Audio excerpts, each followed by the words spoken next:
Irmãos, hoje pela manhã nós falamos um pouco a respeito do livro de Jó.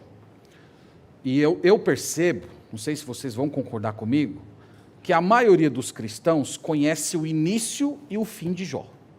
Então sabe tudo o que aconteceu lá nos primeiros capítulos, ele perdendo tudo, aquela ação de Satanás. E normalmente nós pulamos aí, deixe-me ver aqui quantos capítulos, aproximadamente 41 capítulos nós pulamos e caímos lá na restauração de Jó, quase como se fosse um evento onde ele tem a sua calamidade num dia e a sua restauração no outro. E a gente pula uma quantidade imensa de material. Então hoje nós vamos observar um pouco mais desse material pouco conhecido e pouco explorado do livro.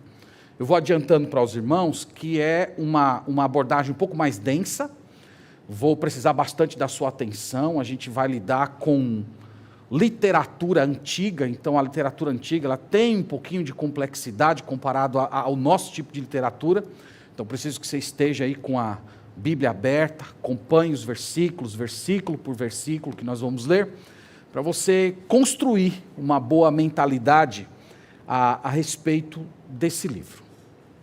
Eu queria começar essa segunda parte dizendo o seguinte, que uma coisa, irmãos, é você sofrer uma súbita tragédia, você perder sua saúde do dia para a noite, você perder o seu filho, sua filha de uma forma trágica.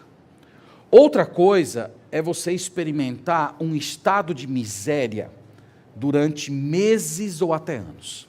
São duas experiências completamente diferentes. Há relatos de mulheres frágeis fisicamente que foram capazes de levantar um carro para retirar o filho que estava preso embaixo, mas que depois caíram em depressão, síndrome do pânico por causa daquela experiência.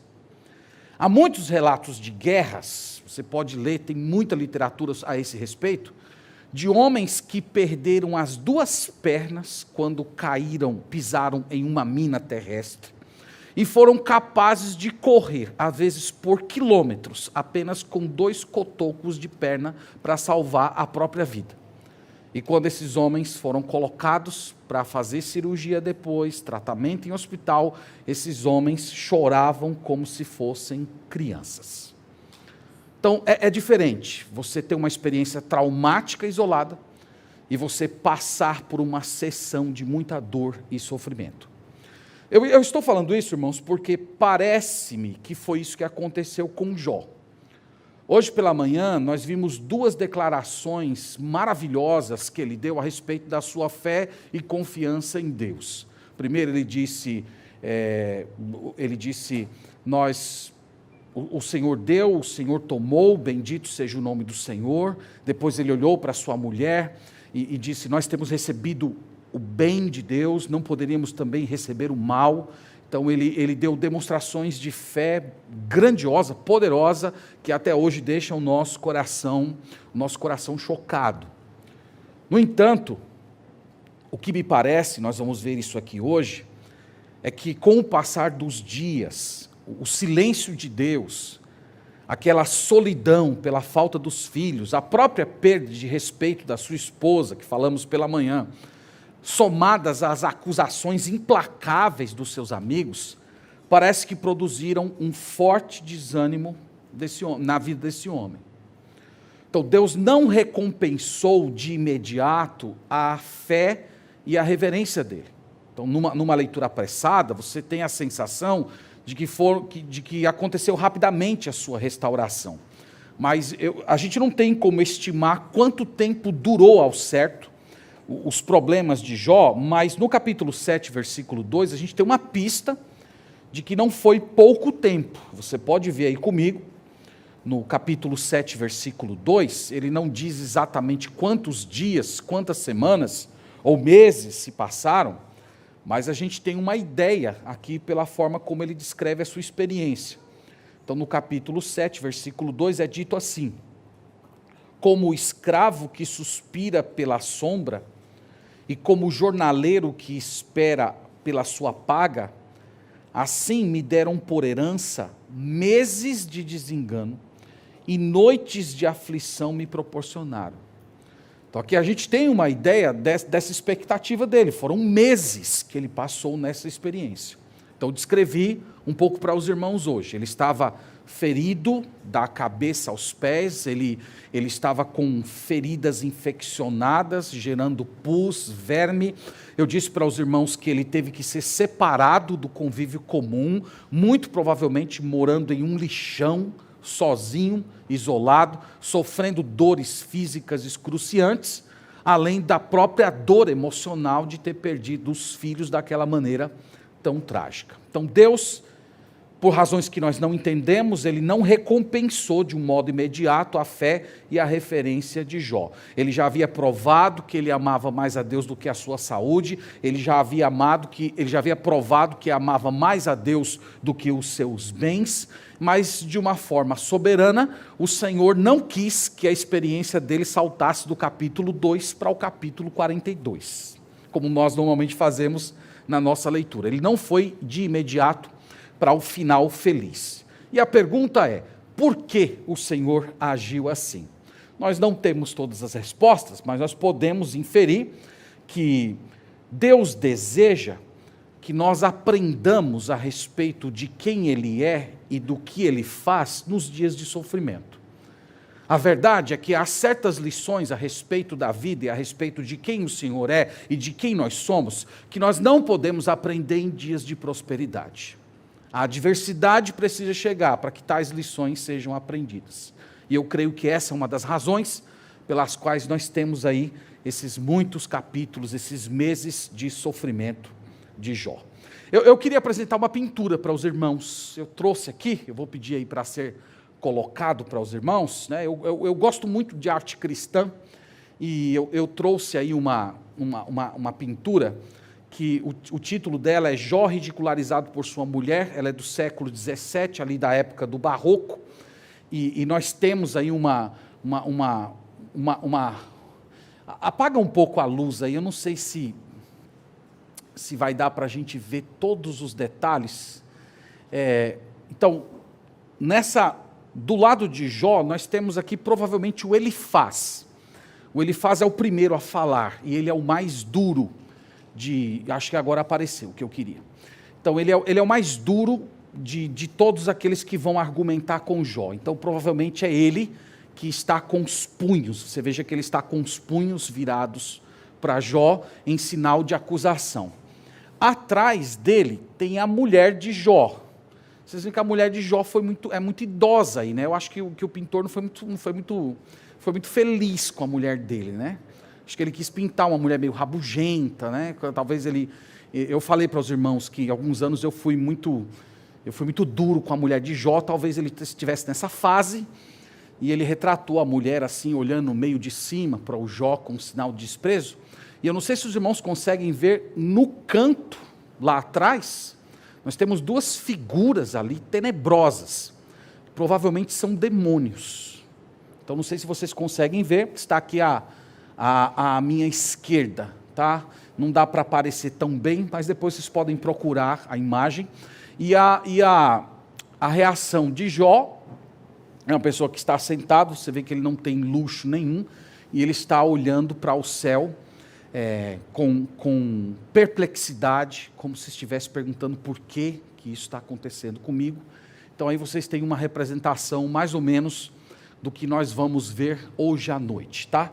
Muito obrigado aí aos irmãos. Uma outra coisa que eu quero mostrar também, o próximo slide, por gentileza, essa é uma parte um pouco mais técnica, irmãos. Eu queria pedir licença para vocês, mas isso é muito importante para você entender o livro. Essa sessão que nós estamos vendo agora, ela é composta de 3 ciclos de diálogo. É muito importante você entender isso. Então você percebe que Elifaz fala, Jó responde, Bildade fala, Jó responde, Zofar fala, Jó responde. Os 3 diálogos seguem essa mesma sequência, provavelmente Elifaz sendo o mais velho, era assim que funcionava na época, e o Zofar sendo o mais novo. O segundo ciclo acontece da mesma forma, cada um deles vai falando. Algo que chama a atenção é no terceiro ciclo. No terceiro ciclo, você tem uma sensação que o diálogo vai minguando. Quando você chega aqui, por exemplo, no capítulo 25, em que Bildade fala, ele fala apenas o espaço de 6 ou 10 versículos. Eu não lembro aqui, alguém pode conferir aí e me dizer, mas eu acho que são 10 versículos que ele fala, é uma sessão bem pequena. A sensação é que começa aquele diálogo muito volumoso, todos eles falando bastante, mas ao decorrer dessa conversa, parece que vai se esgotando as falas dos acusadores de Jó.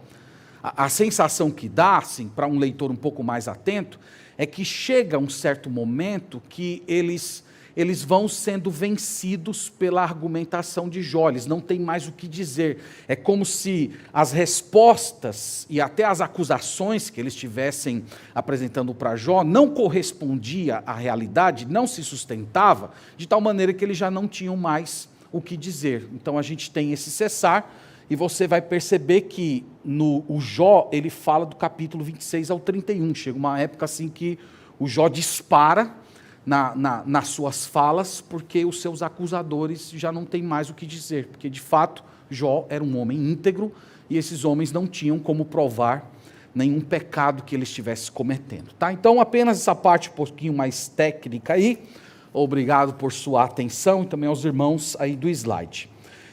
Irmãos, vamos para o capítulo 2, versículo 11, eu quero começar por aqui com vocês. Então, no capítulo 2, versículo 11, nós temos a chegada desses 3 homens. Então, olhe comigo, capítulo 2, versículo 11, diz assim: ouvindo, pois, 3 amigos de Jó todo este mal que lhe sobreviera, chegaram cada um do seu lugar. Elifaz o temanita, Bildade o suíta, e Zofar o naamatita, e combinaram ir juntamente condoer-se dele e consolá-lo. Então, sofrer com ele e depois oferecer palavras de conforto. Infelizmente, não foi bem assim que se desenrolou a história. Levantando eles de longe os olhos e não o reconhecendo, lembra que eu falei para os irmãos hoje de manhã que ele estava completamente deformado.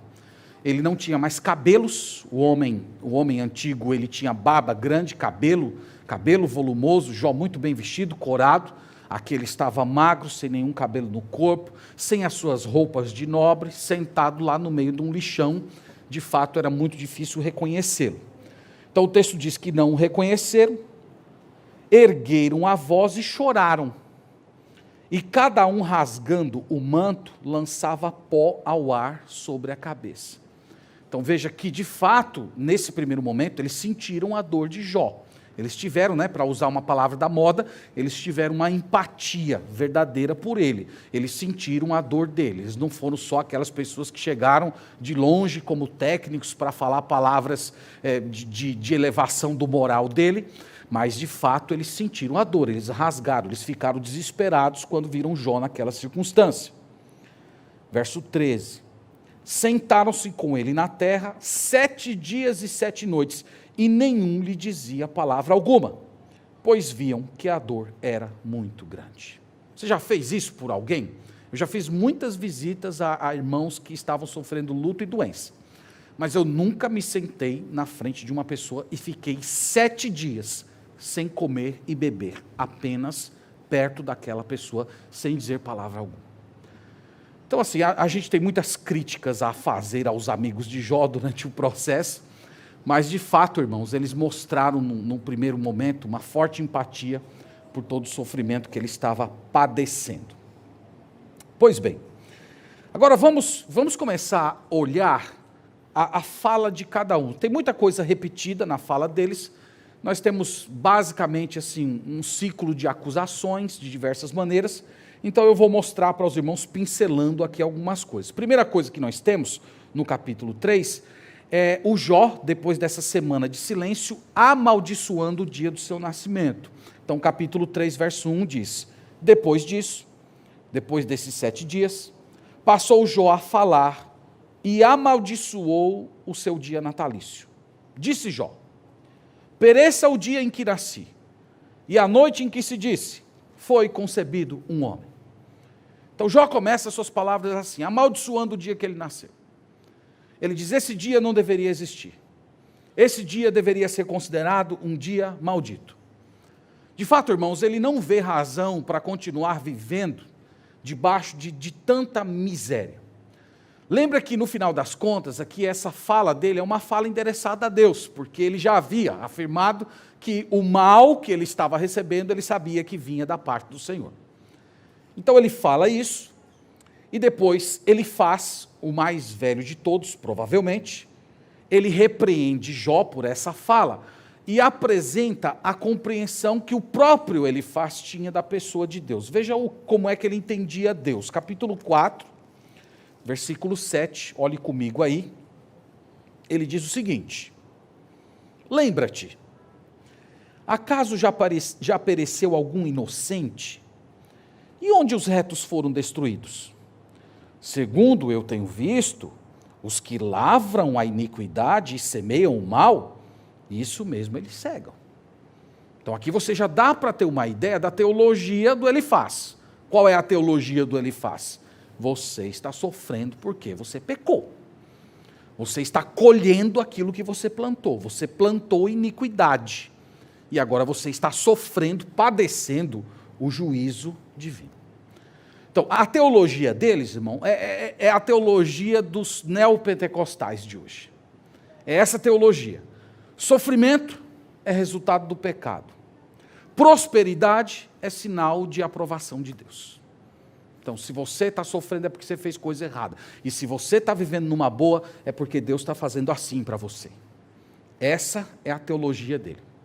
Ele fez aqui algumas ressalvas, né? Eu sempre estou tentando tomar cuidado para não pegar muito pesado e às vezes pintar um espantalho dos autores. Ele fez algumas ressalvas, por exemplo, capítulo 4, verso 17, ele diz: seria porventura o mortal justo diante de Deus?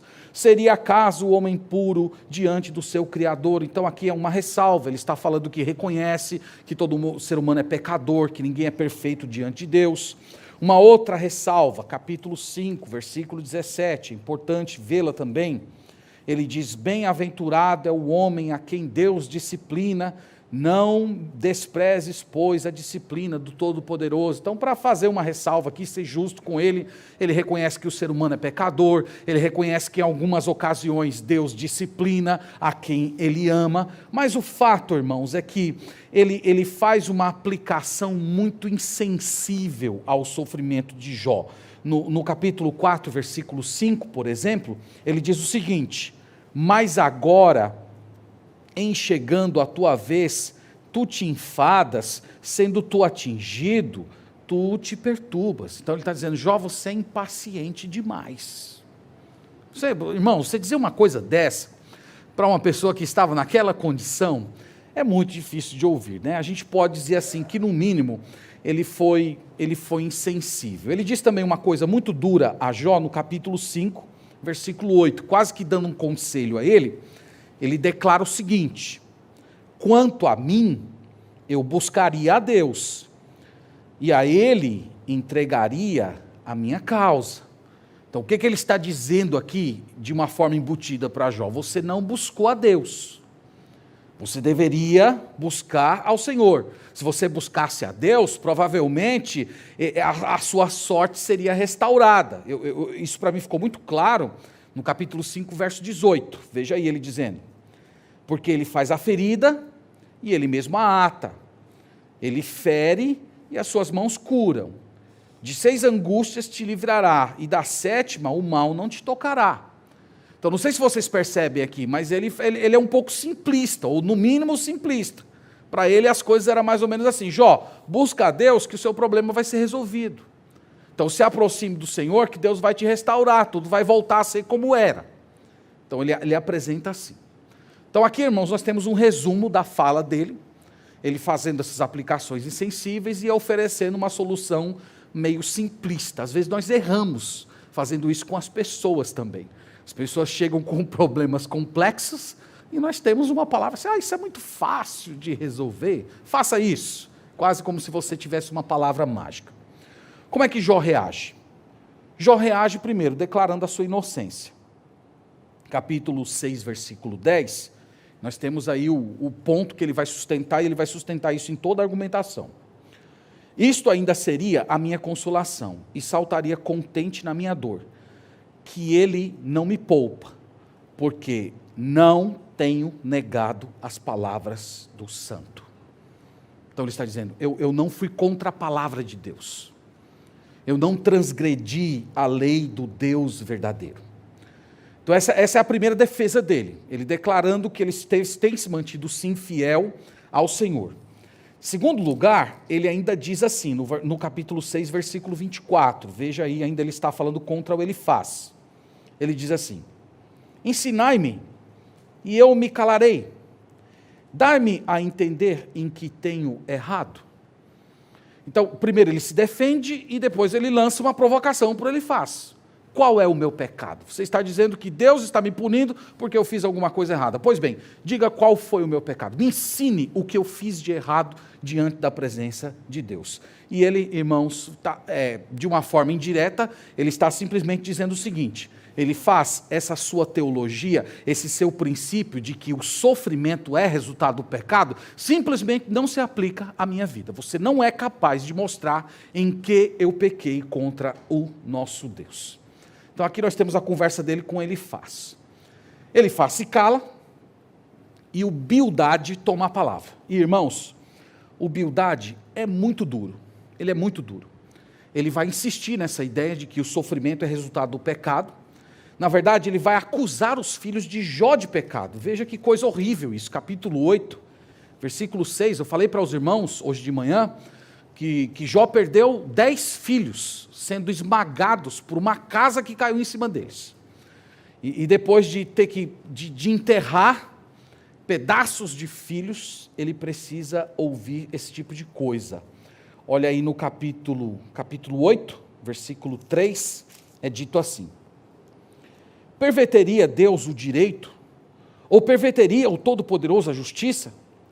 Se teus filhos pecaram contra ele, também ele os lançou no poder da sua transgressão. Eu não sei como é que Jó não partiu para cima desse homem, né? Não sei como ele não partiu. Então ele acusou os filhos de Jó de pecado. Seus filhos morreram dessa forma trágica, porque eles cometeram algum tipo de pecado. Você não soube qual foi o pecado, mas Deus, como ser justo, puniu-os pelos pecados que eles cometeram. Capítulo 8, ainda versículo 11, ele continua acusando Jó. Pode o papiro crescer sem lodo? Ou viça o junco sem água? Estando ainda na sua verdura e ainda não colhidos, todavia, antes de qualquer outra erva se secam. São assim as veredas de todos quantos se esquecem de Deus, e a esperança do ímpio perecerá. Então ele está falando que toda aquela viçosidade da vida de Jó, na verdade, era algo passageiro, como uma erva qualquer que cresce. E ele está dizendo, na verdade, você está recebendo aquilo que você merece, porque chega a hora que Deus pesa a mão sobre o ímpio. E ele apresenta também a sua proposta de solução para o problema de Jó. Capítulo 8, versículo 6. Ele diz assim: se fores puro e reto, ele sem demora despertará em teu favor e restaurará a justiça da sua morada. O teu primeiro estado, na verdade, terá sido pequeno, mas o teu último crescerá sobremaneira. Então Jó se arrependa, abandone o seu pecado, se volte para Deus, porque Deus vai fazer de você um homem muito mais próspero do que você foi na primeira fase da sua vida. Irmãos, em síntese, foram as acusações do Bildade. E é evidente que Jó não ia aceitar esse tipo de declaração. Veja que, em primeiro lugar, ele afirma a soberania de Deus, e essa é uma declaração muito importante. Capítulo 9, verso 22, veja aqui. Ele fala assim: para mim, tudo é o mesmo. Por isso digo, tanto destrói ele o íntegro, como o perverso. Se qualquer flagelo mata subitamente, então se rirá do desprezo do inocente. Ele aqui é muito duro com Deus, vocês estão vendo, né? Que Deus chega a rir do desespero daquelas pessoas que são inocentes. Mas algo que ele diz interessante, no verso 22, é que Deus, ele traz provação, sofrimento, calamidade, tanto sobre aquele que é justo, como aquele que é perverso. Essa é a teologia de Jó, essa é a diferença da teologia dele para os seus amigos. A teologia dos amigos dele diz, Deus só pune quem faz o mal. Jó está dizendo, não, calamidade chega tanto para o justo, quanto também para o perverso. E ele continua afirmando a sua inocência. Capítulo 10, versículo 6, dá para você ver aí. Capítulo 10, versículo 6. Para te informares da minha iniquidade e averiguares o meu pecado. Bem sabes tu que eu não sou culpado. Todavia, ninguém há quem me livre da tua mão. Então, mostre-me qual é o pecado. Você fica aí me atingindo, me atacando, mas você não tem nada concreto para apresentar de iniquidade que eu tenha cometido contra o Senhor. Irmãos, Jó, ele está tão desapontado com a abordagem dos seus amigos, que ele chega a ser sarcástico com eles. Isso aqui é interessante. Olha no capítulo 13, o modo como ele retrata as palavras dos seus amigos.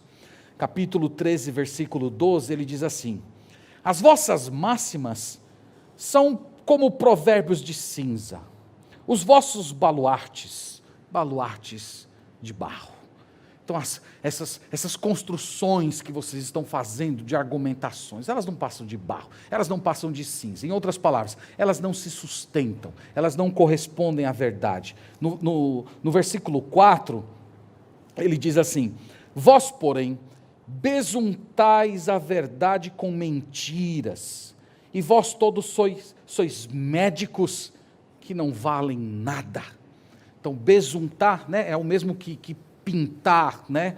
E ele diz, vocês estão aí pintando a mentira com verdade, vocês vieram aqui para me consolar, oferecer algum tipo de medicina para a minha alma, mas as palavras de vocês simplesmente não valem nada. Então, irmãos, aqui nós temos o final do primeiro ciclo de discursos, e os outros dois não vão apresentar nada de novo. Os amigos de Jó vão prosseguir nas suas acusações, talvez de uma forma diferente ou outra. Jó se mantém firme, sustentando a sua integridade, ao mesmo tempo dizendo que ele crê na soberania de Deus. E eu acredito que as palavras mais duras de todos os três ficaram por conta de Elifaz. No capítulo 22, só para os irmãos verem aí uma síntese das palavras dele, nós temos dizeres duríssimos aqui. Ele diz assim, capítulo 22, verso 5. Porventura, não é grande a tua malícia, e sem termo as tuas iniquidades? Porque sem causa tomaste penhores a teu irmão, e aos seminus despojaste das tuas roupas. Então ele está acusando Jó de tomar penhores de pessoas que não mereciam, de tomar roupas, de deixar nu pessoas que eram pobres. Ele diz ainda, não deste, verso 7, água a beber ao cansado, e ao faminto retiveste o pão, ao braço forte pertencia a terra, e só os homens favorecidos habitavam nela. Então ele está dizendo que Jó foi injusto, ele tomou terra à força das pessoas. Verso 9, as viúvas despediste de mãos vazias, e os braços dos órfãos foram quebrados. Veja aí, está acusando ele de avareza. Por isso, verso 10, está cercado de laços, e repentino pavor te conturba. Então ele elenca aqui diversas acusações, né? Eu fiquei pensando, irmãos, enquanto lia isso, de onde ele tirou essas coisas? De onde ele tirou isso? Ele viu em algum momento Jó fazendo isso, Jó tomando terras que não lhe pertenciam, Jó sendo avarento, deixando de ajudar as pessoas, ele certamente não viu isso. Como eu disse para os irmãos, o terceiro ciclo, a gente tem a sensação pela leitura que vão cessando os diálogos. Parece que essa troca aqui de acusações e defesas, elas simplesmente não se sustentam. A teologia dos amigos de Jó não corresponde à realidade. Eles de fato não têm nada para acusar esse homem de pecado que ele tenha cometido contra o Senhor. Um outro ponto que eu quero mostrar para os irmãos é que ao longo dos diálogos, a gente vai percebendo uma mudança na disposição interior do Jó. Nós vimos assim que no início, no capítulo 2, ele começa amaldiçoando o dia do seu nascimento. Mas ao longo do livro, irmãos, parece que enquanto ele vai desabafando toda a sua dor, parece que a sua mente vai começando a funcionar melhor e o Espírito Santo de Deus vai operando no seu coração. Ele vai afirmando certas coisas. Eu quero mostrar isso de uma forma progressiva. Veja comigo no capítulo 14, versículo 10. Capítulo 14, versículo 10. Ele diz o seguinte. Capítulo 14, verso 10. O homem, porém, morre e fica prostrado. Expira o homem. E onde está? Então, aqui parece quase que aquela abordagem de Salomão em Eclesiastes, né? Aquela coisa assim, morreu, e aí, vai para onde? O que acontece? Aquela coisa meio perdida, meio sem certeza. Mas, irmãos, parece que isso vai sendo desenvolvido no coração dele. No 14, versículo 14 do mesmo capítulo, ele faz uma pergunta interessante. Ele diz assim: morrendo o homem, porventura tornará a viver? Veja que ele, que tinha amaldiçoado o dia do seu nascimento, já tinha colocado em dúvida o que acontece depois da morte, de repente uma pergunta surge na sua mente: as pessoas voltam à vida depois da morte? Fôssemos para colocar nos termos do Novo Testamento, a ressurreição. Existe ressurreição de mortos?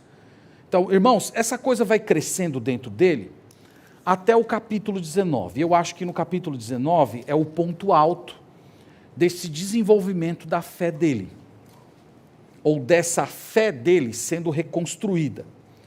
Capítulo 19, verso 25, uma das declarações mais belas que nós temos nesse livro, ele diz assim: porque eu sei que o meu Redentor vive, e por fim se levantará sobre a terra.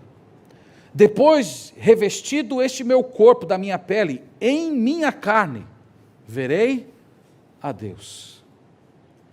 Então, percebam, irmãos, eu espero que vocês tenham notado isso, que há um desenvolvimento da fé. Parece que à medida que ele vai expondo ali toda a sua dor, Deus vai trabalhando no coração dele. E de repente ele começa a ter esperança novamente. Ele agora tem certeza do que acontece depois da morte. Ele acabou de fazer a pergunta: o que acontece depois da morte? As pessoas voltam a viver depois da morte? E agora ele está dizendo: eu sei que o meu Redentor vive. Ele acredita na ressurreição. Mais do que isso, ele sabe que depois da morte, ele não vai encontrar um juiz irritado, ele vai encontrar um Salvador, ele vai encontrar o Redentor dele. Ele entende que ali haverá luz, que ali haverá vida, que ali não haverá mais escuridão.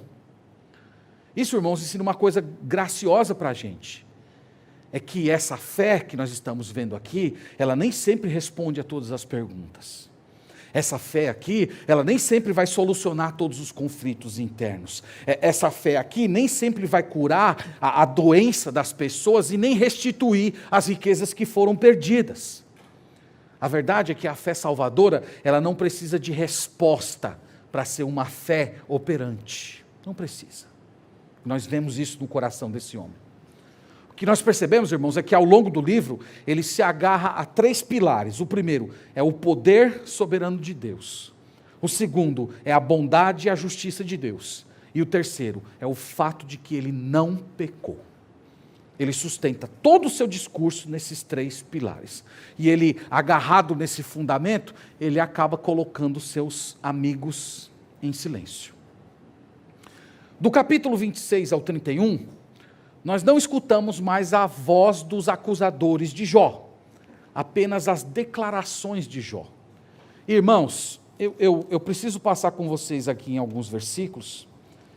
Capítulo 26, irmãos, veja que declaração belíssima. Lembra que nós estamos falando aqui de um homem que estava doente, sentindo tantas dores, sofrendo a acusação implacável dos seus inimigos. E olha que coisas belíssimas ele fala a respeito de Deus. Parece que depois daquela declaração, eu sei que o meu Redentor vive, isso mudou algo dentro do coração dele. Olha o que ele diz aqui. Eu estou lendo 26, a partir do 10, ele fala assim: traçou um círculo à superfície das águas, até os confins da luz e das trevas. As colunas do céu tremem e se espantam da sua ameaça. Com a sua força fende o mar, e com o seu entendimento abate o adversário. Pelo seu sopro aclara os céus. A sua mão fere o dragão veloz. Eis que isso são apenas as orlas dos seus caminhos. Que leve sussurro temos ouvido dele, mas o trovão do seu poder, quem o entenderá? Belíssimo, não é, irmãos? Belíssimo. E lembre-se, quem está falando isso aqui não é o Jó restaurado, é o Jó que está lá no meio do lixão, cheio de dores. Mas ele aqui já tem uma percepção diferente de Deus, ele está falando do poder de Deus, da grandeza de Deus, e até do modo misterioso, segundo o qual Deus age às vezes na experiência humana.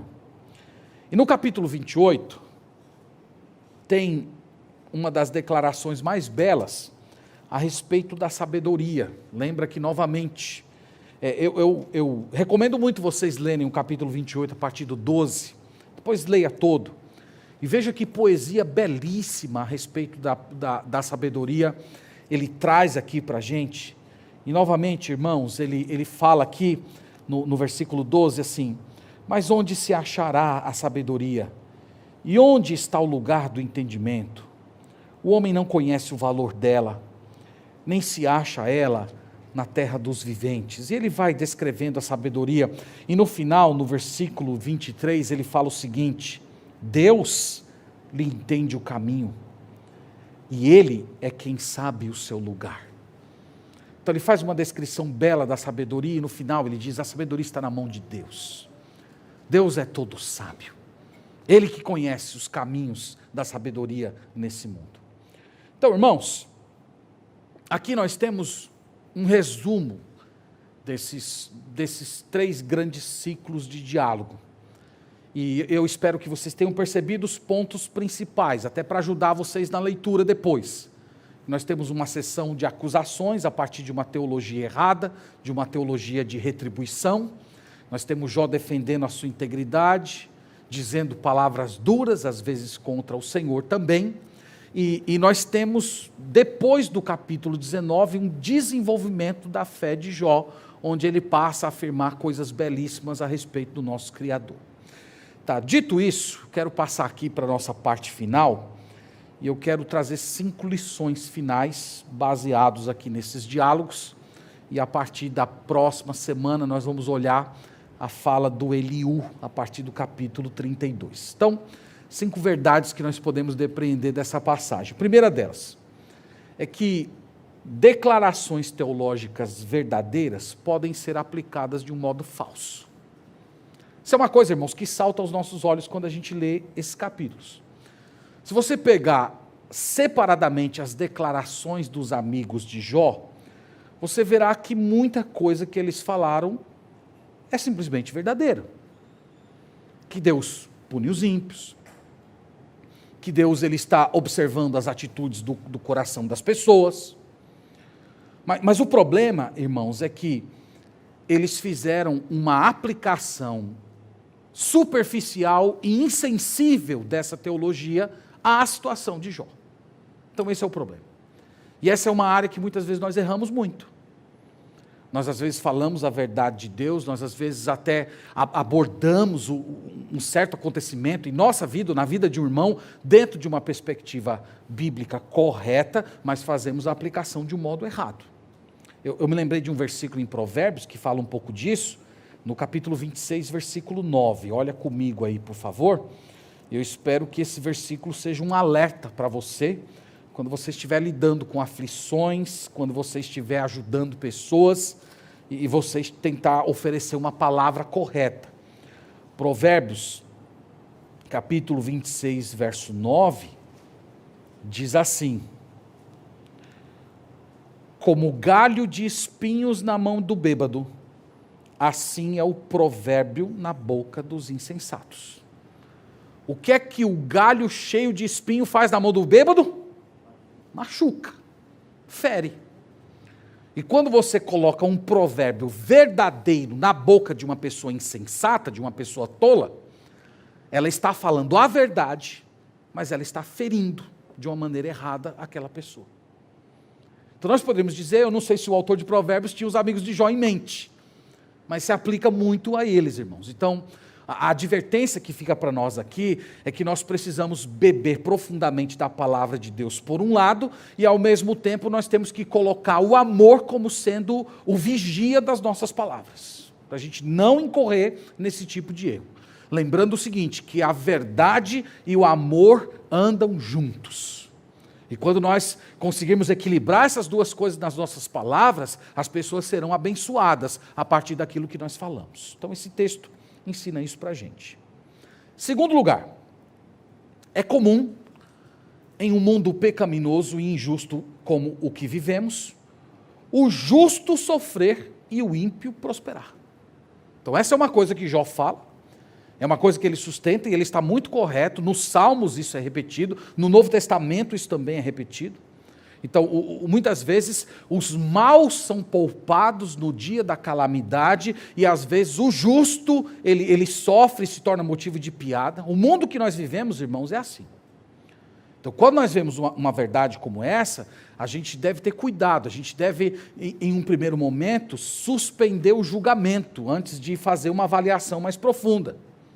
Às vezes, aqueles que mais sofrem podem ser os melhores entre nós, enquanto aqueles que estão em prosperidade plena serem os piores no nosso meio. Então, no mundo em que nós vivemos, isso é possível.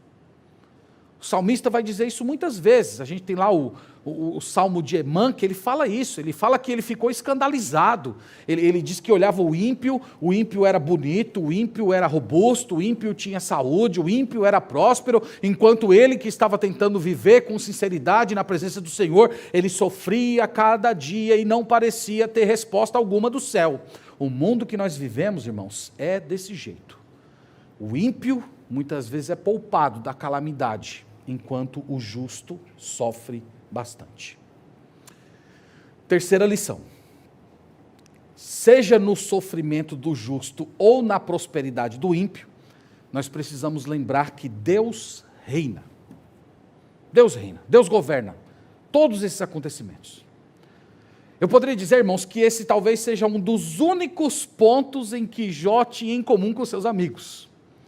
Eles, em momento algum, estavam tendo o mesmo discurso, mas nesse aspecto eles andaram juntos. Eles acreditavam que Deus é soberano. Eles acreditavam que Deus controlava tudo, que Deus estava por detrás do ímpio que estava prosperando ou do justo que estava sofrendo. Deus está por trás de tudo isso. Os irmãos sabem que há pessoas, até pastores, que estão tentando resolver essa equação do problema do sofrimento, negando o controle de Deus sobre a história, como se os acontecimentos históricos estivessem fora do controle do Senhor. Essas pessoas, na tentativa de desculpar Deus da suposta responsabilidade daqueles atos que causam sofrimento na humanidade, essas pessoas acabam retratando Deus como um ser limitado. Então nós temos hoje um ramo da teologia, cresceu muito, mais ou menos uns 5 anos atrás. Nesse momento deu uma esfriada, porque os pastores que estavam pregando essas heresias levaram muita pancada de pastores conservadores, com toda a razão, mereceram e mereciam muito mais. Você sabe que pancadas eu estou falando no sentido metafórico, né? O mundo está tão complicado hoje que a gente tem que estar explicando o óbvio. Mas eles receberam muitas boas pancadas teológicas. Mas no Brasil aconteceu esse tipo de abordagem com 2 pastores famosos, um deles o Ed Renekiewicz, pastor batista de São Paulo, muito famoso, muito conhecido, nos meios sociais especialmente, essas afirmações de que Deus não sabia as coisas que estavam acontecendo. Então a maneira deles de lidar com essa questão, porque as pessoas sofrem, né? O contexto foi naquela ocasião do tsunami, os irmãos lembram que mais de 200 mil pessoas morreram. Então ele, junto com outros pregadores brasileiros, desenvolveram a seguinte ideia: aquelas coisas aconteceram, mas Deus não sabia. Deus tomou a decisão de não ser mais onisciente. Então ele não usa a sua onisciência para permitir que o ser humano seja livre.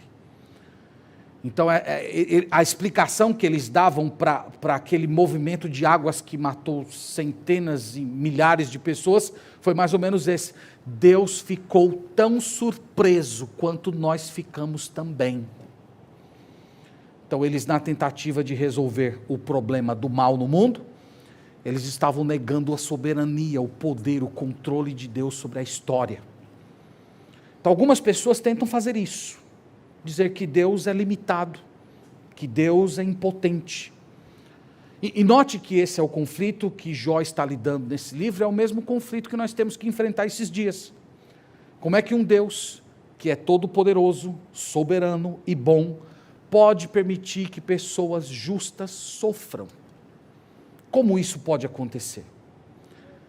Então Jó está lidando com esse problema, é o mesmo problema que nós temos que lidar hoje, é o problema que nós temos que lidar em ocasiões de pandemia, de tragédias, mortes de crianças com câncer, com AIDS, é o mesmo problema que nós temos que enfrentar hoje. Agora, irmãos, qualquer solução que ignore que nós temos um Deus que é rei, como diz lá no Salmo 115, verso 3, falamos hoje de manhã, que Ele está no céu e tudo faz como lhe agrada.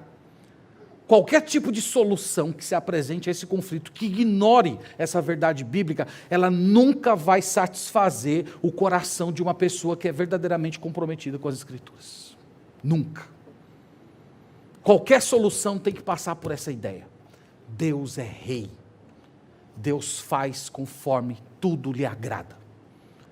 Quando veio o dilúvio lá em Gênesis, que diz, eu vou destruir toda a raça humana, não teve nada de coisa de Deus ser pego de surpresa.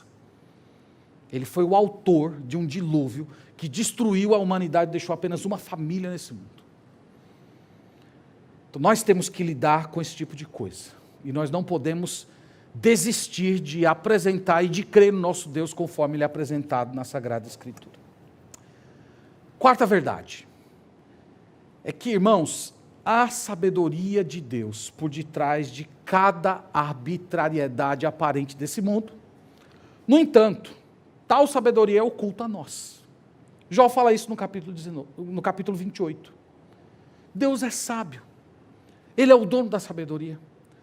Ele orquestrou cada acontecimento da história e da nossa história individual. Só que essa sabedoria Ele ocultou da gente. Jó mesmo, ele vai passar toda a sua experiência sem entender os seus porquês, sem ter as suas respostas.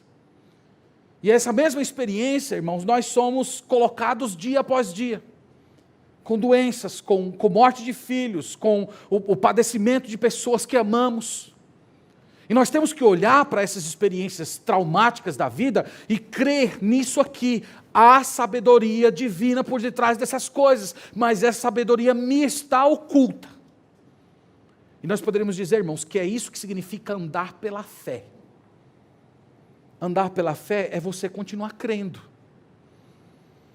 É você continuar acreditando que Deus existe, que Deus é bom, que Deus é todo-poderoso, que Ele é todo sábio, que Ele orquestrou todas aquelas coisas para a tua glória, para o teu bem, embora no primeiro momento você não entenda como é que essas coisas elas se encaixam.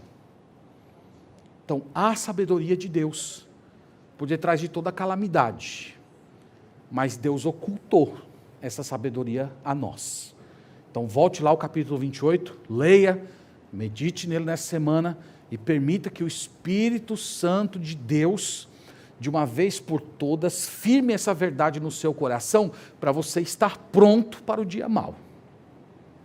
E por último, o dia em que a calamidade chegar na sua vida, não renuncie a Deus. Não renuncie.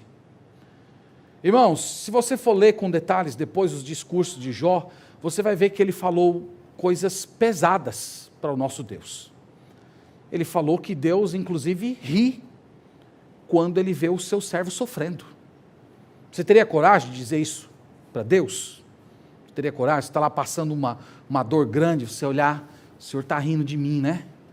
estou aqui sofrendo, o senhor está rindo. Eu acho que você não teria coragem, né? Eu acho que eu ficaria com medo de um raio cair na minha cabeça, dizendo um negócio desse. Então, ele disse coisas duríssimas, mas teve uma coisa que Jó nunca deixou de fazer. Ele nunca parou de orar. Isso, irmãos, é uma coisa fundamental. É aqui que nós vemos a fé dele, é aqui que nós vemos que ele nunca renunciou ao Senhor. Ele continuou orando, ele continuou crendo, ele continuou falando, ele continuou abrindo o seu coração. Então, meus irmãos, nós já dissemos que muitas vezes nós vamos experimentar o fato de que a sabedoria de Deus está oculta, mas nós precisamos continuar crendo que o nosso Redentor vive e que no tempo certo ele se levantará e virá ao nosso encontro. Então, Deus reina, não desista de orar, não saia da tua presença. Você pode curvar os seus joelhos e até expressar: Senhor, eu estou irritado, tem uma parte de mim, Senhor, que está até decepcionada, mas eu não saio da tua presença, eu não vou sair daqui. Eu estou com esses sentimentos, não porque o Senhor mereça, eu estou com esses sentimentos porque há muita coisa deturpada dentro do meu coração. Mas mesmo me sentindo dessa maneira, eu não renuncio ao Senhor, eu não vou sair da tua presença, eu não vou deixar de buscar ao Senhor enquanto o meu Redentor não vier me socorrer. Se nós fizermos isso, à semelhança de Jó, nós estamos dando um tapa na cara do nosso inimigo. Então, que Deus nos abençoe, irmãos. O nosso Redentor vive, Ele está entre nós hoje. E Ele virá ao nosso encontro. E um dia, revestidos do novo corpo, nós veremos o nosso Deus e estaremos com Ele para todo sempre. Amém? Vamos orar ao Senhor. Nós te agradecemos, Senhor, imensamente por hoje o Senhor nos dá a graça de meditar um pouco mais nesse livro. Nós reconhecemos, Senhor, que somos pecadores, que somos fracos e limitados.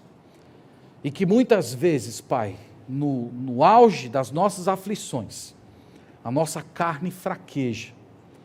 E nós tendemos a pensar errado a respeito de quem o Senhor é, a respeito dos teus planos e desanimarmos de Ti.